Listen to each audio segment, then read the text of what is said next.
O tema que me foi colocado, a advocacia nas instâncias inferiores, apenas para vocês entenderem, há uma ordem lógica entre o que eu vou falar, o que o Marcos vai falar e o que o Pedro vai falar. Então, a gente vai poder, vocês vão ter uma sequência, digamos assim, do código para poder entender melhor primeiro grau, execução, segundo grau. E aí, vocês têm uma noção geral do novo Código de Processo Civil. Quem me conhece sabe que é um novo Código de Processo Civil que continua sendo tão novo, que não entrou em vigor ainda. Mas assim que ele entrar em vigor, vocês vão achar sensacional tudo isso que a gente vai falar aqui. Eu gosto de dizer que eu fui ao interior do Rio de Janeiro, há pouco tempo atrás, despachar uma petição, e um magistrado disse que tinha combinado com a assessoria dele que o código ainda não tinha entrado em vigor ainda, que eles ainda iriam aplicar o código velho por algum tempo, que ele precisava se adaptar, isso para além da vacatio legis. Então, vocês imaginam, né, o que não deve estar acontecendo nesse Brasil afora. Então, vamos conversar mais intimamente com o código agora. A intenção desse novo Código de Processo Civil foi eu poderia dividi-lo em duas partes, né, em termos de advocacia de primeiro grau. Qual seria? A simplificação das teorias processuais, que a gente não tem no nosso dia a dia, e também uma ênfase em uma conciliação, em uma mediação, de preferência extrajudicial. Nenhuma das duas funcionou. Por quê? Vamos falar primeiro desse processo de simplificação que, especialmente na fase da Câmara, a fase que o Pedro acompanhou mais de perto, quando estava sob a presidência da comissão do Fred Didier, houve uma tentativa de simplificar o processo, simplificar as teorias processuais, simplificar a disposição do código, né? A gente gosta de falar, pelo menos eu gosto de falar, que crise de judiciário é, acima de tudo, crise de ensino. Crise do judiciário é crise de ensino, isto é, direito é mal ensinado e direito processual é pessimamente ensinado. Ok? Estava falando agora com o doutor Henrique Ávila. O doutor Henrique Ávila é conselheiro do CNJ, está aqui para palestrar, e ele é oriundo do mesmo escritório de advocacia, da mesma forma que eu, que é o escritório de advocacia do professor Sérgio Bermudes, no Rio de Janeiro. E a advocacia com o Sérgio é sempre uma advocacia onde você aprende muito além da advocacia, e uma das atribuições que eu tive foi secretariar ele na Comissão de Revisão do Código de Processo Civil de 1985. E numa vez que a gente teve a oportunidade de ouvir o professor Alfredo Buzaide, autor do código anterior, o professor Alfredo Buzaide dizia o seguinte: o maior erro que se comete no ensino jurídico é seguir o código como se fosse plano de ensino. Meu código não é um plano de ensino. Seguir o meu código como plano de ensino é quase um crime com o aluno. E o que se faz? Diuturnamente, toda a santa faculdade de Direito, né, pega aqui a doutora Sabine, que é sempre uma aluna atenta, entendeu? Deve ter sido uma aluna de graduação fantástica. E aí, o que acontece? Doutora Sabine, lê para mim o artigo 1º. Doutora Sabine ia lá e lia o artigo 1º. Doutora Sabine tem uma boa voz, leia a droga do artigo 2º, e leia o artigo 3º, e o 4º, e o 5º, e o 6º, e essa matéria não termina. Eu sempre digo uma coisa muito simples: nunca vi um professor de processo civil 1 terminar a matéria. Nunca vi, nunca vi. Por quê? Porque ele lê artigo por artigo, processo civil 1 cai com a maior parte da matéria, não vence, não adianta nada, não ensina. O professor de processo civil 2 começa da parte dele, vocês ficam com hiatos, não entendem nada. Então, primeira questão, simplificou a teoria processual, já que ninguém entende a teoria processual. Né? O que vocês fazem? Vocês usam direito material, que é anular, anulatória, né? Que é, sei lá, casar, casamentória. Que é fazer, então, vocês usam direito material e saem tocando o processo do jeito que dá, sem saber que aquilo ali é uma relação jurídica autônoma do direito material, que tem a sua própria capitulação. Né? E aí, o que vocês aprendem? Procedimento, não processo. E ao aprender procedimento, eu chego para vocês e pergunto, quantos capítulos tem a fucking sentença? Não? A menina, primeira fila, professor, 3, o relatório, a fundamentação e o dispositivo. Errado, minha filha. Entendeu? Esses são os elementos essenciais da sentença, mas capitulação é do dispositivo. Você capitula o dispositivo em quantos pedidos você formulou. Então, você tem que saber formular a droga do pedido. E, ao saber formular a droga do pedido, saber se virar dentro da relação processual. Os pedidos são declaratórios, constitutivos, condenatórios, mandamentais e executivos, lato sensu. Não são anulatórios e decretatórios, e não são também indenizatórios, entendeu? Porque vocês vão cair no direito material, vão fazer uma petição inicial inepta, e não vão conseguir particularizar cada capitulação. E ao não conseguir capitalizar, ainda vão tomar uma mijada do juiz, que é o grande prazer do magistrado. Né? Emende o autor a inicial através do seu sarcasmo, babando de sarcasmo, né?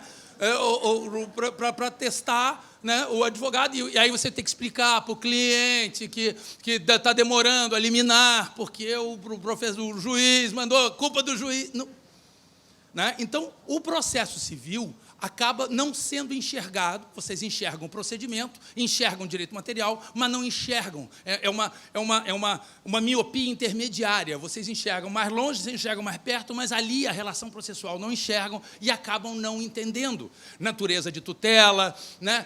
Acabam não entendendo elementos capitais para a compreensão de qual remédio da farmácia de tutela provisória vocês vão usar e tudo mais. Então, feita essa primeira análise, fica a primeira, digamos assim, conclusão do novo Código de Processo Civil. Ele simplificou essas teorias. Onde é que ele simplificou essas teorias? Está lá no artigo 19, por exemplo. No artigo 19, que reeditou o antigo artigo 4º, ele diz o seguinte: o interesse do autor pode se restringir à declaração da existência, da inexistência e do modo de ser da relação jurídica. Existência, paternidade.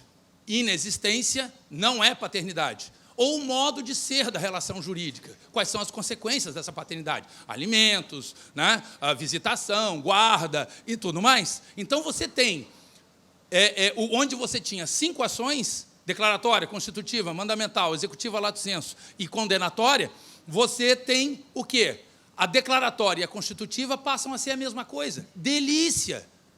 Ok? Beleza, eu não preciso mais me preocupar, até porque a súmula 385 do STJ diz que você pode usar ação declaratória para regular situação. Antigamente, a declaratória era só para preto e branco, e não para os tons de cinza entre o preto e o branco. Existe relação? Não existe relação. É pai? Não é pai. Mas e todas as outras situações intermediárias eram constitutivas. Isto é, você teria que mover um segundo pedido, declarar a existência da relação jurídica, constituir essa relação jurídica nas seguintes regras e ainda condenar em alimentos. 3 capítulos, 3 pedidos, a sentença no dispositivo julga uma parcialmente procedente, outra totalmente procedente, e você tem todo o teu arcabouço, toda a tua construção para poder recorrer ou não, sabendo do que recorrer. Sabendo do que recorrer, porque a capitulação serve também para a apelação. A capitulação serve também para o agravo de instrumento. Então, entender a relação jurídica passa a ser fundamental. Ou, entender, não. Enxergá-la. Ok? Que é fundamental. Então, esse primeiro aspecto, o que o Didier fez? Olha, pelo amor de Deus, não vamos nos apegar à escola, se é quinária, se é ternária, se é quaternária, se é binária, não importa. Né? O código tentou simplificar a vida da gente, de maneira que, se a gente não estudou o processo adequadamente, entendeu? O juiz possa, de alguma forma, adaptar melhor os nossos órios, né? O nosso direito material contaminando o direito processual, entendeu? A ação trabalhista. O que é a ação trabalhista? Se você quer declarar a relação trabalhista, você quer condenar em verbas trabalhistas. Ok? Você quer condenar, declarar a existência da relação e quer constituir as regras dessa relação. Horários, obrigações de parte a parte e tudo mais. E quer também condenar em algumas verbas. Então, 3 capítulos também. Agora, o que não pode é ficar usando direito material para tudo. Vem requerer, né? Isto posto, né? Bem prático, vamos lá. Exposites, porque a gente aprende a ser cafona na faculdade também, né? Então, exposites, vem requerer a vossa excelência, se digna ordenar a citação do réu, para querendo contestar o presente feito, julgando-se, ao final, procedente o pedido no sentido de... Tcharam, é um verbo. Declarar, constituir, condenar, mandar. Não, vocês não se cansam. Revisar. Revisar? O que fucking diabos é revisar? Entendeu? Aí o juiz, sarcástico, vai lá, não, revisado o contrato, tem 3 erros de crase, como sempre, entendeu? Portanto, julgo inepta a petição inicial, porque não tem nada a revisar. Entendeu? Então, claro que você quer, no caso aí, desconstituir algumas cláusulas, tem que dizer precisamente quais são as cláusulas que vocês querem desconstituir, né? É um plano de saúde que negou uma órtese ou uma prótese por uma situação de emergência e o contrato é vago, o contrato é pré-1998, eu preciso, então, constituir. Não precisa mais diferenciar, para desespero da mulherada, os tons de cinza.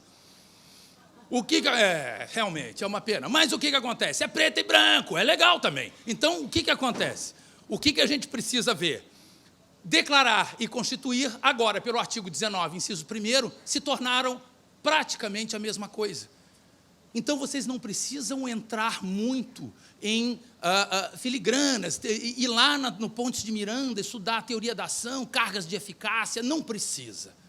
Ok? Basta entender apenas a capitulação que agora está simplificada. Está tão simplificada que lá nos atos do juiz, agora avançando um pouco dentro do código, saí do artigo 19, né, que os advogados não estão, talvez, entendendo a importância dele, dando a ele a importância que ele tem, mas é importante que vocês alcancem o artigo 139, lá nos atos processuais, nos atos do juiz, especificamente, nos personagens, ok, dessa relação jurídica, né? Não se fala mais em partes, fala em sujeitos do processo. Claro, porque é uma relação jurídica. Agora tem até boa-fé processual. É uma relação jurídica.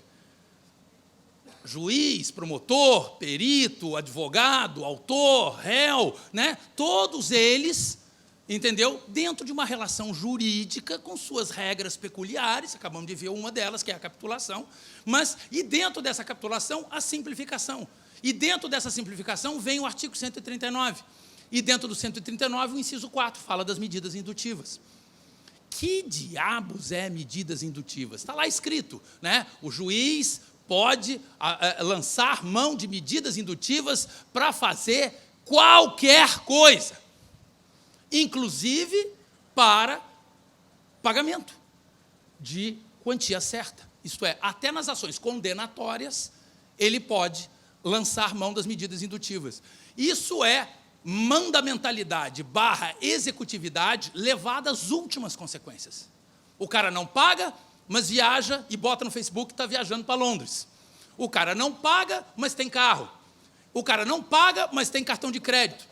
Tira o cartão de crédito, tira o carro, tira o passaporte dele, tira a carteira dele de habilitação e tira o passaporte dele e vamos ver se ele não vai pagar. São situações de exercício de poder do magistrado, mandar, mentalidade, mandar, né, como diz o Fux para o José Dirceu antes dele ser preso, matar no peito, né, ele mata, o juiz mata no peito para resolver a situação. O Fux nem conseguiu cumprir a promessa dele, mas de qualquer forma, matar no peito é uma expressão feliz.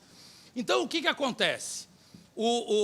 Isso aí simplifica ainda mais, porque você consegue agora, nos próprios pedidos, gerar ações onde, até para fins de cumprimento de sentença, você pode evitar o cumprimento de sentença dentro da tutela. Por quê? Nós vamos falar sobre isso daqui a pouquinho. Tutela também é execução.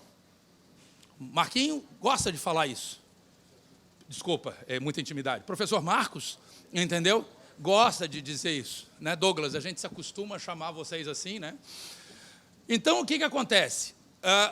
Você pode, numa tutela de obrigação de fazer, numa tutela de obrigação de entregar coisa certa, isto é, naquelas ações que são autoexecutivas, onde vocês conseguem autoexecutividade, quer dizer, não precisa ter uma sentença e um cumprimento de sentença depois disso, né? Vocês podem, na própria tutela, conseguir uma medida indutiva para que uma empresa de ônibus pague a pensão para o ciclista que foi atropelado e era pai de família e tinha que sustentar a família. E é uma tutela condenatória antecipada, entendeu? Para entrega de alguma coisa. Então, todos esses aspectos se somam para poder fazer uma capitulação adequada da ação. Apenas o que eu quero é usar o 19 e o 139 como referências para que vocês deem uma lidinha antes de formular o pedido em cima do óreo. Porque o óreo me irrita. Entendeu? É aquela situação de que você não consegue enxergar o direito processual e, ao fazer isso, acaba correndo o risco de tomar um pedido que não fez. Não, doutor, o senhor não formulou esse pedido. Entendeu? Não, mas está embutido. Entendeu? Então, esse é o primeiro aspecto. Segundo aspecto, quanto tempo eu tenho? Eu estou indo o mais rápido possível. Mais uma hora? Ah, então tá. O segundo aspecto é que a processualística civil se voltou para a conciliação. Está aqui o professor e desembargador Alexandre Ramos, que se preocupa absurdamente com conciliação. Eu, particularmente, quem me conhece sabe o que eu acho de conciliação. Existem 3 formas de conciliação, né? Nenhuma delas funciona no Brasil. Ok? Quais são as formas de conciliação? A menina de juizado especial que apregou as partes e se limita a perguntar, possibilidade de acordo, entendeu? E fica te olhando assim, implorando com os olhos marejados de água, faz o acordo, pelo amor de Deus. As partes se odeiam, não estão dispostas a fazer nada, pelo contrário, elas queriam que tivesse ali um juiz, porque uma quer se vingar da outra, né? A segunda possibilidade, que eu chamo de teoria do Up, que é um desenho animado de um velhinho que se amigou com um escoteiro, e o escoteiro ficava enchendo o saco do velhinho para poder prestar algum serviço lá para ele, e o escoteiro sempre tocava na porta dele e falava uma coisa decorada, né? Eu sou escoteiro, eu preciso fazer não sei o que lá, e não sei o que lá. Não quero. Pá, bate a porta na cara dele. Aí ele vai lá, bate de novo. Que é? Eu sou um escoteiro, eu queria fazer... Tem um sistema de conciliação que é assim, né? O cara senta na frente de vocês, fica meio paralisado e fala uma coisa decorada. Se você interrompe, ele começa do início. Entendeu? E tem variações em cima desse tema, que é sensacional. Outro dia eu vi, estava eu e o advogado da outra parte, Leandro, acho que estava nessa audiência comigo, estava eu e o advogado da outra parte, a gente estava quase chegando ao acordo, pelo menos da parcela em controvérsia, não, então vamos de divórcio, nome de solteira, aquela coisa básica, né? E aí a menina, senhores, eu fiz um curso. Eu falei assim, meu Deus. Eu fiz um curso aqui do tribunal, eu falei assim, meu Deus, lá vem coisa. Eu quero ouvir as partes. As partes, a mulher e o cara queriam se matar, entendeu? Elas queriam se matar, entendeu? E aí, quando eles viram essa oportunidade, a audiência, que estava quase concluída com a parcela em controvérsia, se transformou num inferno na terra, numa catarse, entendeu? De ódio, ranger de dentes, entendeu? E sangue, muito sangue, entendeu? E eu falei assim, por que você fez isso? A gente estava quase fechando. Não, mas foi o curso que eu fiz. Eu falei assim, meu Deus, né? Isso não é receita de bolo, né? Unte, assadeira, com manteiga. Você não precisa fazer a mesma coisa sempre. Sente o clima para ver o que você dá para adaptar. Não, foi o que eu aprendi. Né? Aquela coisa meio psicopata. Eu falei assim, tá bom, então vamos lá, é assim. Tem a terceira forma, que eu chamo de extorsão. Doutor, ele nem lê a contestação. Estou vendo aqui pela inicial que vai ser uma catástrofe, doutor. Eu falei assim, mas é que na contestação eu estou negando o vínculo, doutor. E multa, muitas multas. Entendeu? Isso é extorsão? Isso não é conciliação? Não? Então, é uma coisa que a gente tem que entender por que elas acontecem, né? Eu sempre falo do problema do nosso corte antropológico, né? Nós somos a pior cepa antropológica do mundo somos nós, em termos de judiciário, né? Porque nós somos latino-cristãos. Nós somos absolutamente litigiosos, porque somos latinos, e somos providencialistas, porque somos cristãos. Entendeu? Então alguém vai resolver o teu problema, né? Se a gente vê o jogador de futebol assim, né? É ele que não é Deus que vai fazer o gol. Entendeu? Então, mas a gente é providencialista, a gente gosta do homem providencial, do juiz, do homem da capa preta, a gente adora isso, né? Da vingança. O brasileiro, ao mesmo tempo, é litigioso. Você estaciona o teu carro mal na tua vaga, o teu vizinho saca uma chave de fenda e arranha teu carro de fio a pavio. Se você dá uma fechada aqui na 101, vindo para Criciúma em alguém, o outro cara quer te matar. Entendeu? As pessoas não se... ainda mais no Brasil, um país conflagrado, né? O Brasil é um país em conflagração política, ideológica, né? Tudo aqui vira briga, tudo, absolutamente tudo vira briga, entendeu? E coisas figadais, coisas assim de romper a amizade e tudo mais. Isso não existe, gente. Entendeu? As pessoas ficaram pasmas quando teve o trágico acidente do avião da Chapecoense. Todo mundo no Brasil ficou pasmo que no dia seguinte todo mundo foi ao jogo. Todos as pessoas que tinham comprado o bilhete para ir ao jogo contra o Atlético Nacional em Medellín foram ao jogo para homenagear. Porque aí, quando eu fui ver... Porque aí eu passei pela... Tinha uma triagem, era um Vietnã, né? Era uma coisa assim, escritório modelo. Tinha uma senhora que sempre estava carregando uma criança permanentemente gripada, né? Era uma coisa assim, verão, inverno, outono, primavera. A criança estava lá, você ficava meio assim, eu sou meio difícil, não gosto que as pessoas toquem em mim. Aí as pessoas se aproximavam, entendeu? Eu já ficou olhando, né? E aí eu reconheci, eu tenho boa capacidade de guardar a imagem, eu reconheci a pessoa. E aí eu falei assim, perguntava para a diretora, o que ela está fazendo aqui? Eu já não fiz o acordo dela? Aí ela falou assim, não fez, mas não cumpriram, não deu para cumprir. Aí eu falei assim, faz o seguinte, faz um levantamento para mim de quantos acordos eu fiz, mas quantos foram cumpridos. E quando fez esse levantamento, a minha média, que era a melhor do sistema solar, baixou para a média universal. Entendeu? Então, esse é o problema. Terceiro aspecto, dá tempo ainda? Falar de tutela provisória rapidamente? Aí vieram as tutelas provisórias. Não dá, né? Dá? Aí vieram as tutelas provisórias. É um terceiro elemento muito importante para o primeiro grau. É sensacional, né?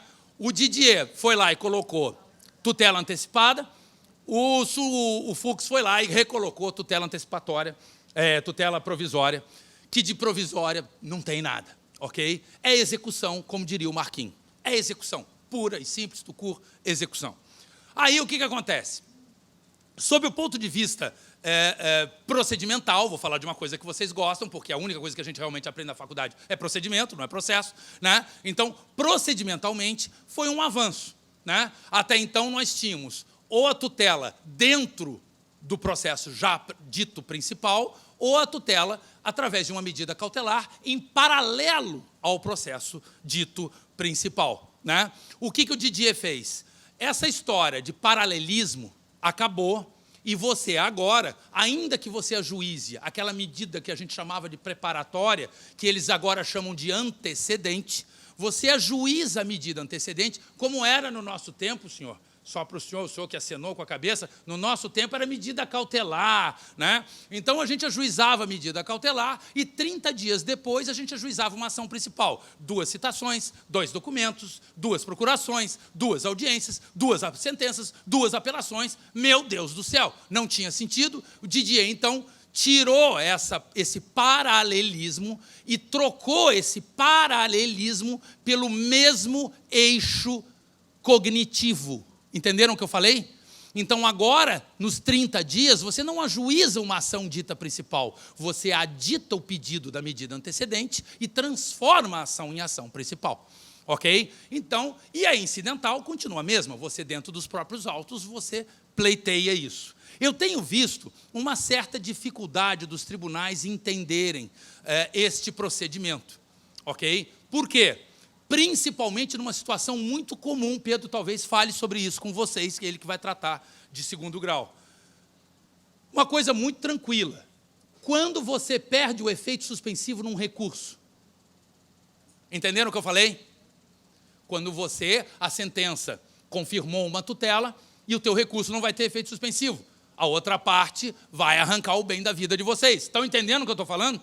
Ou então um recurso especial e recurso extraordinário, que em regra também não tem efeito suspensivo, publicou o acórdão, eles vão lá tirar todos os franguinhos da sadia.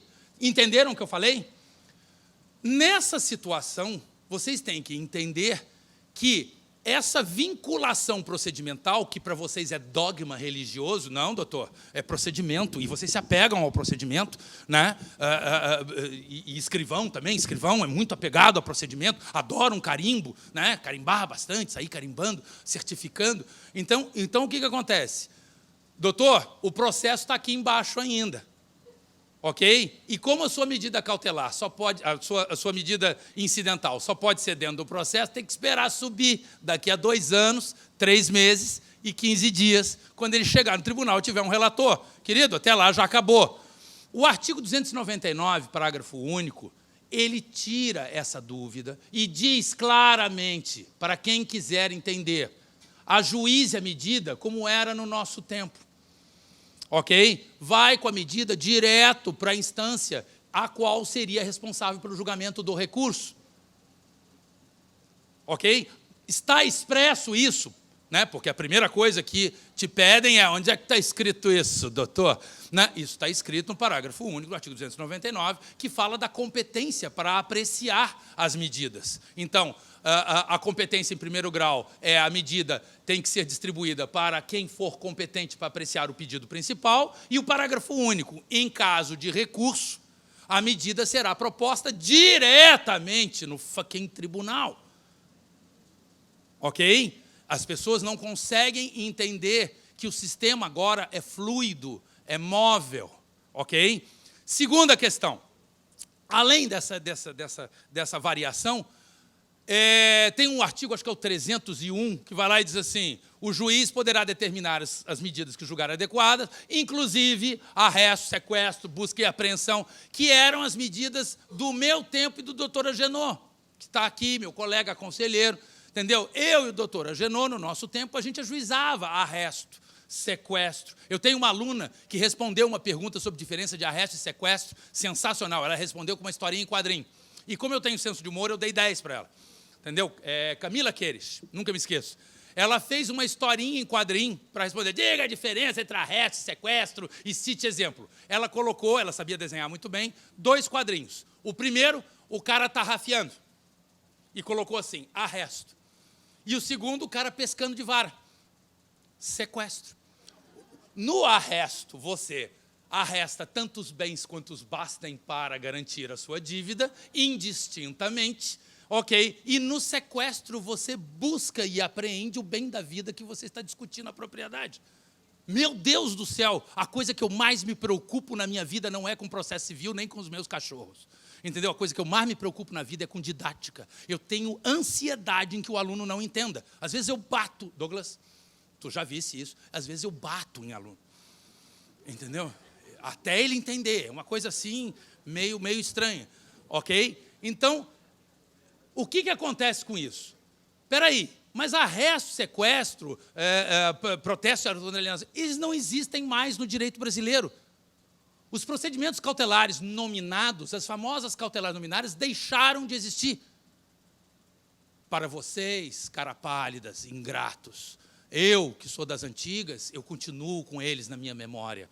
Entendeu? Claro que a gente que está vendo uma transição, a gente convive bem com isso. Mas o código é feito para 30 anos.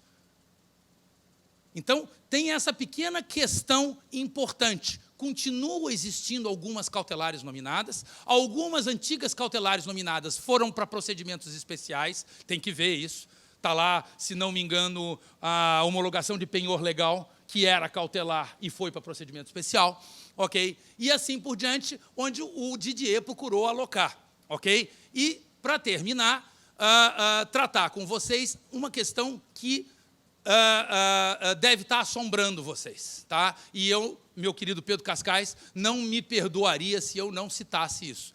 O artigo 304 fala uma coisa que ninguém até hoje entendeu. O artigo 304 fala lá: quando o dano, o perigo de dano for contemporâneo à propositura da ação, e vocês que cresceram, nasceram, menos eu, o senhor e o doutor Agenor, mas todos os demais aqui, nasceram e cresceram sob a égide do quê? petição inicial, pedido principal e pedido de tutela. A vida inteira vocês fizeram isso. Ninguém aqui, tirando eu, o senhor Janot e esse senhor aqui, nunca mais ajuizaram medidas cautelares autônomas. Nós perdemos esse costume. E aí, o que acontece? Tem uma situação em que ele diz assim, quando for contemporâneo, mas que diabos é fucking contemporâneo? Sempre é contemporâneo. Eu nunca vi uma medida que não fosse contemporânea ao juizamento da ação. Aí é que está. Ele está se referindo àquelas situações em que você tem elementos que tipo, comprovam que ele vai descumprir o contrato. Então, você sabe que ele vai descumprir o contrato, mas ele ainda não descumpriu. Ok? Há muitos anos atrás, o Pedro Sirotsky fez uma festa para a filha dele de 15 anos e contratou o que era o J-Quest, não era nem J-Quest, era J-Quest, entendeu? Uns caras lá que eu nunca vi mais gordo na minha vida. E aí, de repente, ele me passa, era fax ainda, ele me passa um fax da Folha de São Paulo, dizendo assim, neste sábado, no Metropolitan de São Paulo, J-Quest. Só que eu tinha um contrato com eles para a festa de 15 anos da menina. Ok? Então, o que eu tenho? Eu tenho a chamada contemporaneidade no sentido de quê? De que eu tenho direito de ação, eu tenho direito de que aquele contrato seja cumprido, mas se eu conseguir a tutela e ele for cumprido, eu não tenho um direito superveniente a pedir dano moral ou qualquer coisa, porque, afinal, o contrato foi cumprido. Isso é muito raro. E nós somos latino-cristãos, sempre tem um daninho moral. Né? Sempre, doutor, eu perdi uma noite, claro. O Ozawa ia me dever a vida de dano moral, de tanto que eu perco sono por causa dele. É uma coisa, assim, terrível. Então, o que acontece? É importante que vocês entendam isso. É muito raro acontecer isso. E ele ainda diz mais, ele diz o seguinte, o processo será extinto se não for interposto recurso. Eu discordo. Eu digo o seguinte, o processo será extinto se não interposto o recurso, você não obtiver o efeito suspensivo. E por quê? Aí eu vou lá para agradar o meu amigo Pedro Cascais. De onde vem isso? Isso vem do direito francês. Mas no direito francês há mais de 300 anos, desde 1710, que os caras praticam o tal do référé, que é exatamente isso, estabilização de tutela. O que os franceses fazem até hoje? Vocês estão brigando. Tem uma tutela de urgência, e essa tutela satisfaz a cirurgia, a implantação de um marca-passo, sei lá o que vocês querem, mas aquilo satisfaz. Aquilo satisfaz. Então, o que você pode fazer? Você ajuiza essa ação, e o juiz, defere a liminar, a Unimed corre para caçar, e você corre para fazer a cirurgia. Você implantou o fucking marca-passo, ok, não tem mais sentido. Ninguém vai chegar agora, estou posto, julgo improcedente a ação, retire-se o marca-passo. Entendeu? Ninguém vai fazer isso. Entendeu? Já satisfez. Não importa se o recurso foi interposto ou não. O fato é que ele não suspendeu. E se ele não suspendeu, a ação tem que ser o quê? Olha só que loucura. Ela é extinta. Ninguém vai entender isso. Mas, espera aí, eu acabei de ganhar a minha tutela e a ação é extinta? É o parágrafo 1º. Ok? A ação é imediatamente extinta. Segundo, não só é extinta, como você tem um prazo para ajuizar a Unimed mover uma ação contra você, ou para ter o marca-passo de volta, arrancarem dele, ou para ter o equivalente em dinheiro de volta, uma indenização. Ok? Com um prazo de 2 anos. Mas, espera aí, o que tem prazo de 2 anos no Código de Processo Civil? Qual é o prazo? Pergunta de concurso. Qual é o prazo de 2 anos do Código de Processo Civil? Rescisória. Ok? Então, olha só que coisa engraçada. Cabe uma ação autônoma no prazo de 2 anos, ok? Contra uma tutela que não é sentença de mérito, mas que resolveu o mérito, ok? E mais, como diria Cássio, patologia do processualista se metendo em direito material. Além do direito prescricional, 2 aninhos. Não fez, estabilizou a medida. Dane-se que a prescrição é de 3 anos. Né? Nós somos processualistas, a gente pode tudo, a gente se acostumou a poder tudo. Né? Processualista viaja o Brasil. Né? Pena, que tristeza desse país que depende tanto do processo civil. A gente devia estar estudando direitos humanos. A gente devia estar estudando filosofia, a gente está aqui estudando processo. É uma coisa bárbara esse país. Entendeu? A moda, né? A moda é assistir TV Justiça. É uma coisa louca esse país. Então, senhores, tornando curto uma história grande, Primeiro grau, capitulação da ação. Mediação, não funciona. Conciliação, menos ainda. Leme da menina loirinha, esforçada, implorando por um acordo, entendeu? É uma santa criatura, mas não vai conseguir, entendeu? E tem a questão das tutelas, onde você consegue executiva. As tutelas provisórias, onde você adita no mesmo eixo cognitivo, e as tutelas provisórias que, por satisfazerem integralmente, se extinguem como sentença de mérito fosse, e a outra parte que se vire numa ação, aspas, rescisória. Senhores, eu acho que eu terminei o meu tempo. Eu amo vocês. Muito obrigado.